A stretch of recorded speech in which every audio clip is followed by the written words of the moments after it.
Quando eu penso na minha adolescência, não lembro primeiro das provas ou dos amigos, lembro do dia em que quase morri dentro de uma sala de aula porque um adulto decidiu que ajudar não era a responsabilidade dele. Meu nome é André, hoje tenho 26 anos, e essa história aconteceu quando eu tinha 14. Eu sempre tive uma alergia alimentar severa a amendoim, daquelas que não dão só coceira ou mal-estar, mas fecham a garganta em minutos. Isso nunca foi segredo. A escola sabia, meus professores sabiam, meus colegas sabiam. Meus pais entregavam atestados médicos todo ano, e eu carregava uma caneta de adrenalina na mochila. Mesmo assim, aquele dia mostrou quanto um papel não vale nada quando alguém escolhe ignorar. Era uma terça-feira comum, aula de química no último horário. O professor, Sérgio, era conhecido por ser rígido, arrogante e por tratar alunos como se todos estivessem sempre tentando enganá-lo. Ele tinha aquela postura de autoridade absoluta, do tipo que não admite questionamento. Naquele dia, ele resolveu fazer uma atividade prática improvisada, usando alimentos industrializados para explicar leitura de rótulos e composição química. Pedi para sair da sala assim que vi alguns produtos, mas ele mandou eu ficar, dizendo que eu estava exagerando. Em um dos grupos, um colega abriu um pacote de biscoitos com amendoim. O cheiro já foi suficiente. Em poucos minutos, comecei a sentir a garganta arranhar, os lábios formigar e o peito apertar. Levantei a mão e avisei que estava passando mal. Sérgio revirou os olhos e disse que eu estava tentando fugir da aula. Continuei insistindo, já com a voz falhando, dizendo que era alergia grave. Ele respondeu algo que nunca esqueci: todo mundo agora tem alergia a alguma coisa, sem ter para de drama. Minha visão começou a ficar turva. Alguns colegas perceberam que não era fingimento. Um deles gritou que meu rosto estava inchando. Mesmo assim, o professor se recusou a interromper a aula. Disse que não era médico e que eu estava atrapalhando. Nesse ponto, eu mal conseguia respirar. Tentei pegar minha mochila, mas minhas mãos tremiam. Caí da cadeira. O barulho chamou a atenção de outra professora que passava pelo corredor. Ela entrou na sala, me viu no chão, com dificuldade extrema para respirar, e imediatamente entendeu a gravidade.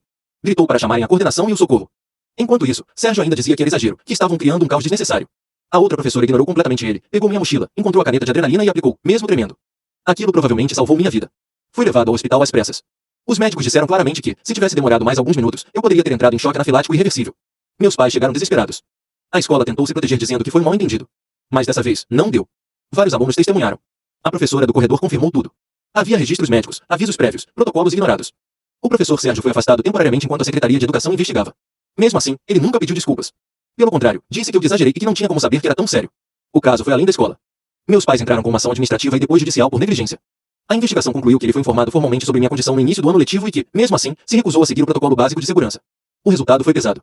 Sérgio perdeu o cargo efetivo, ficou impedido de lecionar em escolas públicas por anos e teve o nome vinculado a um processo disciplinar grave. A imagem de professor rígido virou a de alguém irresponsável. Alguns colegas dele tentaram defendê-lo no início, mas recuaram quando os detalhes vieram à tona.